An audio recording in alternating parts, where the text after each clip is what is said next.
Hello दोस्तों, नमस्कार। Welcome to our channel Sun Classes. मैं आपका बहुत बहुत सादर अभिनंदन और स्वागत। आज का टॉपिक है हमारा संधि। संधि को लेकर के हम चर्चा करेंगे। इससे पहले मैं आपसे बता दूं, यदि आप हमारे चैनल पर नए आए हैं तो आप सब्सक्राइब करें और लाइक करें, अधिक से अधिक लाइक करें और अपने दोस्तों के बीच शेयर करें। लीजिए हम आते हैं संधि पर। संधि बता दें कि संधि है क्या। संधि दो वर्णों के मेल को संधि कहते हैं। जब दो वर्ण आपस में जुड़े और एक बने तो समझ जाइए कि यहां पर संधि हो रही है। अब बात करते हैं संधि कितने प्रकार की होती है। तो आपसे बता दूं कि संधि कितने प्रकार की होती है। 3 प्रकार की होती है। स्वर संधि जिसको असंधि भी कहते हैं, व्यंजन संधि जिसको हल संधि कहते हैं, तीसरी आती है आपकी विसर्ग संधि। इसके बाद अब जब हमें पता चला कि स्वर संधि, व्यंजन संधि और विसर्ग संधि, तो सबसे पहले हम पहले टॉपिक को उठाते हैं, स्वर संधि को। स्वर संधि लेते हैं। अब स्वर संधि के भी भेद हैं।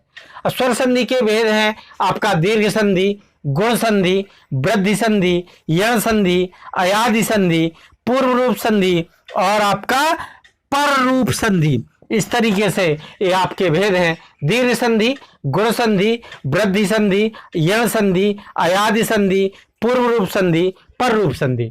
अब चर्चा करते हैं सबसे पहले दीर्घ संधि की। आपसे बता दूं कि सबसे पहले बताऊं कि हर्ष और दीर्घ क्या है। दो शब्द समझिए, हर्ष क्या है, दीर्घ क्या है। हर्ष जो होता है उसको छोटा कहते हैं, जैसे छोटा आ। इसके बाद बड़ा आ वो दीर्घ कहलाता है। ऐसे यदि कहीं पर हर्ष या दीर्घ के बाद सवर्ण है, सवर्ण कहलाता है उसी जाति का वर्ण। उसी जाति का वर्ण मतलब आ है तो आ, ठीक है। अब बड़ा भी हो सकता है, छोटा भी हो सकता है। हर्ष और दीर्घ की बात करें, सवर्ण है तो वो लास्ट में दीर्घ हो जाता है। दीर्घ मतलब या तो दीर्घ बड़ा होगा या बड़ी ई होगी या बड़ा ऊ होगा या री होगा। बड़े री इस तरीके से होता है, इसमें 2 बार घूमता है। और इस तरीके से आप दीर्घ संधि, हर्ष या दीर्घ के बाद यदि सवर्ण वर्ण आए तो आप समझिए कि दीर्घ वर्ण हो जाता है। दीर्घ आ हो जाएगा, दीर्घ ई हो जाएगी, दीर्घ उ हो जाएगा और री हो जाएगा। इसका उदाहरण लेते हैं, जैसे पुस्तक धन आलिया हो जाएगा।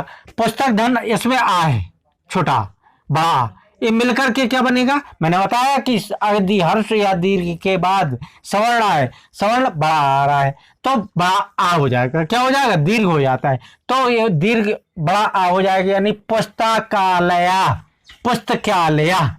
अब रवि धन इंद्र, ऐसे छुट्टी है, दोनों मिलकर के उस सवर्ण ही रहेगी लेकिन दीर्घ हो जाएगी, यानी रविंद्र हो जाएगा। समझ रहे होंगे। भानु धन उदया, इसमें छोटा ऊ है, फिर छोटा ऊ है लेकिन दीर्घ हो जाएगा, सवर्ण दीर्घ होगा यानी बड़ा ऊ हो जाएगा। भानु धन उदया, बड़े तो बड़ा ऊ हो जाएगा तो भानुदया। इसके बाद मात्र धन ऋणम, ये बड़ा री हो जाएगा तो ये हो जाएगा मातृणम। ये इस तरीके से हमने आज अभी जो अध्ययन किया वो दीर्घ संधि का किया। अब हम लेते हैं गुण संधि को। गुण संधि समझाते हैं। गुण संधि में यदि छोटा आ और बड़ा आ के बाद कोई भी स्वर आए, छोटा आ बड़ा आ के बाद कोई भी स्वर आए तो गुणादेश हो जाता है। मतलब ए ओ अर अल हो जाता है। मतलब छोटा आ बड़ा आ के बाद ई आए तो ए हो जाएगा, अगर ऊ आए तो ओ हो जाएगा, री आए तो अर हो जाएगा और रा आए तो अल हो जाएगा। इस तरीके से मैंने बताया कि गज धन इंद्र, ई आया तो ए होगा, तो गज धन इंद्र आ के बाद ई आ रहा है तो आपका होगा गजेंद्र। इसके बाद आता है चंद्र धनोदया, आ के बाद ऊ आ रहा है तो ओ होगा यानी चंद्रोदया। इसके बाद देव धन ऋषि तो अर हो जाएगा तो हो जाएगा देव धन ऋषि देवर्षि। इसके बाद तौ धन लकारा अल हो जाएगा, ये हो जाएगा तौ लकारा। इस तरीके से हमने अब अध्ययन किया गुण संधि का। अब आते हैं वृद्धि संधि पे। वृद्धि संधि समझते हैं। वृद्धि संधि में यदि छोटा आ और बड़ा आ के बाद ए ओ आए और ओ आए, यदि छोटा आ बड़ा आ के बाद ए ओ आए तो क्या हो जाता है, वृद्धि एक आदेश हो जाता है, यानी एक और आय का आय हो जाएगा और ओ और आओ का आओ हो जाएगा। ध्यान रखें, ए और आय का आय हो जाएगा और ओ और आओ का आओ हो जाएगा। उदाहरण लेते हैं, जैसे तदा धन एओ, ए है, बड़ा के बाद ए है, आय हो जाएगा तो तदेव।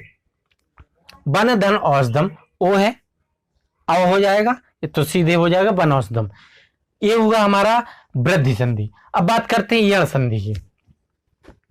यण संधि की बात करते हैं। अब यण और अयादि में आपको ट्रिक से याद रखना है। यण में ध्यान रखिए, यण में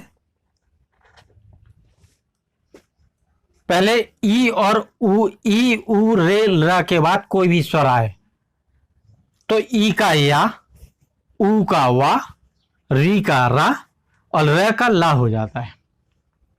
अब आधा है, इसके आगे कोई शब्द नहीं है, या के आगे दो अक्षर हैं, तो ये ध्यान रखना कि इसमें वो अक्षर आधा हो जाता है जिसपे छोटी ई और छोटा ऊ की मात्रा है।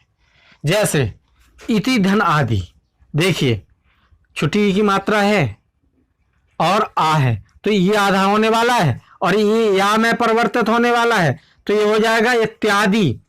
मधु धन अरि, अब देखिए छोटा ऊ है, इधर आ है तो ऊ वा में बदल जाएगा और ये आधा हो जाएगा तो ये हो जाएगा मध्वरी। इसके बाद मात्र धनंश, ये मात्रंश। इसके बाद ल धन आकृति, ये लाकृति हो जाएगा। इस तरीके से ये हुआ यण संधि। अब पाते हैं अयादि संधि। अयादि संधि, या के आगे देखो एक अक्षर या है, ध्यान रखेंगे। इस कंडीशन में ए और ए आए ओ आओ के बाद कोई भी स्वर आए, ए आए ओ आओ के बाद कोई भी स्वर आए तो ध्यान रखिए ए का आय हो जाता है और आय का आय हो जाता है, ओ का आओ हो जाता है और आओ का आओ हो जाता है। इसके उदाहरण भी थोड़ी से माइंड में रखेंगे। जैसे ने धन अनम, तो इसका आय होने वाला है तो ये हो जाएगा नयनम। नय धन अकह, तो इसका आय होने वाला है तो हो जाएगा नायका। पो ओ है, धन अनम, ओ के बाद आ रहा है तो अ होगा तो ये हो जाएगा पौनम। आओ धन अकह, तो पाओ धन अकह, ये हो जाएगा पाव होने वाला है तो ये हो जाएगा पाव का। इस तरीके से ये हुआ हमारा अयादि संधि। अब बात करते हैं पूर्व रूप संधि की। पूर्व रूप संधि में ए और ओ के बाद यदि हर्ष आए तो पूर्व रूप एक आदेश हो जाता है। ये ध्यान रखिए, डा जैसा छोटा आ जो लिखा जाता है वो हो जाता है जैसे हरे धन आओ। ए और मैंने बताया ए और ओ के बाद तो ए धन आओ है तो ये आधा डा, जिसको जैसे आ जो छोटा आ होता है डा जैसे जैसे लिखते हैं तो वो ये हरे हो जाएगा। इसके बाद आता है आपका पूर्व रूप हो गया। इसके बाद आपका आता है पर रूप संधि। पर रूप संधि में आप होता है आपका अवर्णांत उपसर्ग के बाद ए और ओ आए, अवर्णांत उपसर्ग के बाद ए और ओ आए तो पूर्व रूप एक आदेश हो जाता है। इसके तीन उदाहरण मोस्टली ध्यान रखेंगे। प्राधन एस्ते प्रेस्ते, उपधन ओसति उपोसति, प्राधन ओसति प्रोसति, ये तीन उदाहरण ध्यान रखेंगे। यही उदाहरण अक्सर पूछे जाते हैं और ये सामान्य हिंदी के कोर्स में इतना है, इंटरमीडिएट यूपी बोर्ड में और अक्सर परीक्षा में पूछा जाता है और अक्सर ये आपके टेट वगैरह और अन्य प्रतियोगी परीक्षा में भी पूछा जाता है। आज हमने स्वर संधि का अध्ययन किया। अगले जो वीडियो में व्यंजन और विसर्ग संधि का अध्ययन करेंगे। इसी के साथ ही आप सभी लोगों को बहुत बहुत नमस्कार।